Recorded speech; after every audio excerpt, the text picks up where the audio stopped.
مرحبا بكم متابعينا الكرام في برنامج مصطلح الأسبوع. مصطلحنا لهذا الأسبوع هو مصطلح الكونفدرالية الديمقراطية.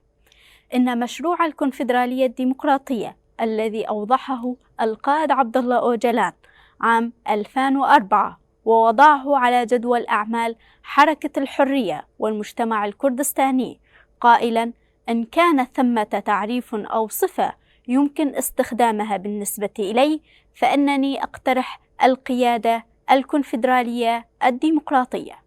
وتحدث بالنسبة إلى أولئك الذين يعتبرون الكونفدرالية نظام دولة ويقيمونها على هذا الأساس، قائلا تعريفي للكونفدرالية غير موجود في الكتب، وذكر بأنه مؤسس الكونفدرالية الديمقراطية.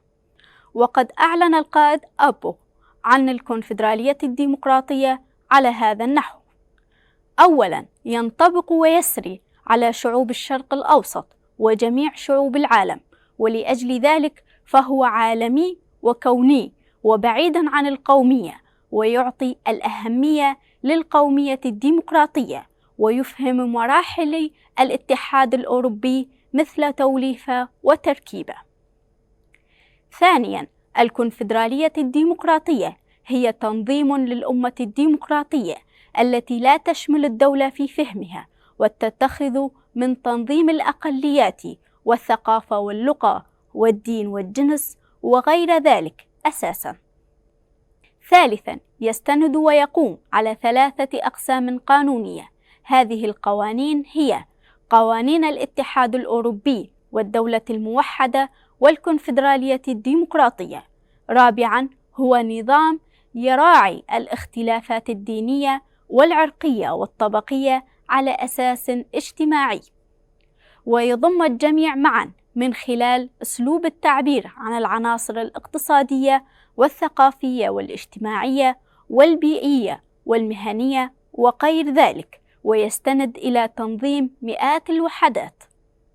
خامساً، يعتمد على النموذج التنظيمي الهرمي، وتقع سلطة اتخاذ القرار الرئيسي على عاتق المجالس وممثلي القرى والمدن والأحياء، أي أنه مع المجموعات التي لها قرارات ومناقشات، فالممثلون الذين يأتون من الحشود وبترجيحات من الناس يشكلون تنسيقاً في الأعلى، حيث يعمل الممثلون كموظفين للشعب مدة عام واحد.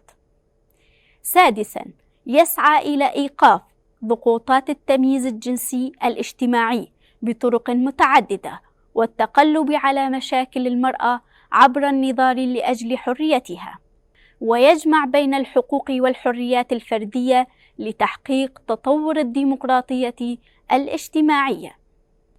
سابعاً، يعمل على حل المشاكل المجتمعية دون ما اللجوء إلى القوة والعنف، أي الاعتماد على سياسة السلام، ويقف ضد انتهاكات القانون والاعتداءات على الوطن والشعب والحريات، فهو نظام يأخذ موقفه من كونه يمارس حماية مشروعة.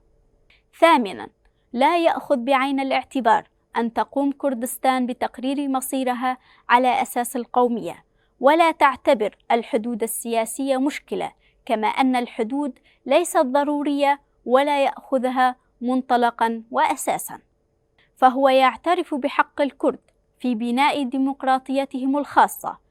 فالهياكل الكردية التي سيتم تشكيلها في إيران وتركيا وسوريا والعراق ستجتمع معاً، وستجتمع الاتحادات وتشكل الاتحاد الكونفدرالي الأعلى. وأن اعترفت الدول الموحدة بقانون الكونفدرالية الديمقراطية، فإن قانون الكونفدرالية الديمقراطية يعترف أيضاً بالقانون الوحدوي. تاسعاً، لا تعمل فرضيات القوى الرأسمالية ولا الإمبريالية في الشرق الأوسط على تعزيز الديمقراطية، بل تستقل الديمقراطية، حيث أن الخيار الديمقراطي الذي يتطور من خلال الشعب هو وحده الذي بمقدوره أن يحكم الكونفدرالية الديمقراطية. عاشراً، يحترم علم الدولة الموحدة رايتها على أرضية خضراء وشمس صفراء ونجمة حمراء. ويشرح القائد عبد الله أوجلان في مرافعاته بشكل موسع تاريخيا ونظريا وعلميا الكونفدرالية الديمقراطية ويهديها إلى الشرق الأوسط والعالم في مرافعته سوسيولوجيا الحرية، ويقول ما يلي: يعد النظام الكونفدرالي الديمقراطي في العصرانية الديمقراطية نظير الدولة القومية التي تعد السياقة الرسمية للحداثة الرسمية، بالإمكان تسمية ذلك بشكل الإدارة السياسية التي ليست بدولة، وهذا بالذات الميزة التي تمنح النظام خصوصيته. ينبغي حكماً عدم الخلط بين الإدارات الديمقراطية وبين حكم الدولة الإداري، فالدول تحكم بينما الديمقراطيات تقوم بالإدارة. الدول تعتمد على السلطة بينما الديمقراطيات تعتمد على الرضا الجمعي. التعيين أساساً في الدول في حين أن الانتخاب أساس في الديمقراطيات، كما أن الضرورة الحتمية أساس في الدول بينما الطوعية أساس في الديمقراطيات، وبالمقدور الإكثار من الفوارق المشابهة. الكونفدرالية الديمقراطية ليست أيما شكل إداري يخص يومنا كما يعتقد، بل أنها نظام يحتل مكانه في سياق التاريخ بكل ثقله، والتاريخ بهذا المعنى كونفدرالي وليس دولتيا مركزيا. لكن شكل الدولة معرفا كونه بات رسميا، في حين أن الحياة الاجتماعية أدنى إلى الكونفدرالية. أما تهاتف الدولة الدائم على المركزية فلأنها تتخذ من مصالح احتكارات السلطة التي ترتكز إليها أساسا، وإلا فلا يمكنها صون هذه المصالح، أي أنها لا يمكنها ضمان تلك المصالح إلا بمركزية مشددة. بينما العكس يسري في الكونفدرالية، إذ على الكونفدرالية الديمقراطية تجنب النزعة المركزية قدر المستطاع، وأن تتخذ المجتمع أساساً لها. ونظراً لأن المجتمعات ليست نمطية بل تتألف من عدد جم من المجموعات والمؤسسات والاختلافات، فهي تشعر بضرورة تأمين وصون تكاملها جميعاً ضمن تناغم متسق مشترك. بالتالي فالإدارة المفرطة في المركزية تفسح الطريق مراراً أمام الانفجارات في ظل هذه التعددات، والتاريخ مليء بعدد لا محدوداً من هذه الأمثلة.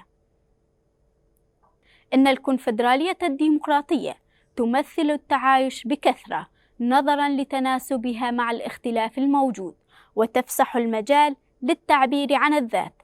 أما كونها نظاماً غير معروفاً كثيراً فيعود إلى بنية المدنية الرسمية وإيديولوجيتها المهيمنة، أي أن المجتمعات كونفدرالية أساساً في التاريخ، وإن لم تعرف رسمياً على هذا النحو فإدارات جميع العشائر والقبائل والأقوام تسمح دائماً بالكونفدرالية، بل وحتى الإمبراطوريات تستند في بناها الداخلية إلى عدد لا محدود من الإدارات المختلفة، إذ تتحد شتى أنواع الإدارات العشائرية والقبلية والقومية والسلطات الدينية والملكيات، بل وحتى الجمهوريات والديمقراطيات تحت مظلة إمبراطورية واحدة. بهذا المعنى فمن المهم إدراك أن هذه الإمبراطوريات التي تعتقد أنها مركزية أكثر من غيرها تعتبر ضرباً من ضروب الكونفدرالية. أما نموذج الحكم المركزي فهو نموذج إداري يحتاج الاحتكار لا المجتمع. وإذ ما رصدت الطبيعة الاجتماعية بدقة وإمعان فستدرك بكل سهولة ماهية القفص الحديدي للدولة القومية والماهية التحررية الأنسب للكونفدرالية الديمقراطية. فبقدر ما تقوم الدولة القومية بقمع المجتمع وتنميطه وإبعاده عن الديمقراطية، فنموذج الكونفدرالية الديمقراطية تحرري تعددي ومتجه نحو التحول الديمقراطي بالمثل. والكونفدرالية الديمقراطية شكل أساسي للعصرانية الديمقراطية، وتعبر عن دور حياتي في نشاطات إعادة هيكلتها. ونظرا لأن الكونفدرالية الديمقراطية تعد الخيار السياسي الرئيسي للعصرانية الديمقراطية ضد الدولة القومية التي تعد شكل الدولة الأساسي الذي يولد القضايا على الدوام، فإن الكونفدرالية الديمقراطية تعتبر وسيلة السياسة الديمقراطية الأنسب لصياغة الحلول للقضايا العالقة. إلى هنا نصل لختام مصطلحنا لهذا الأسبوع، وإلى اللقاء.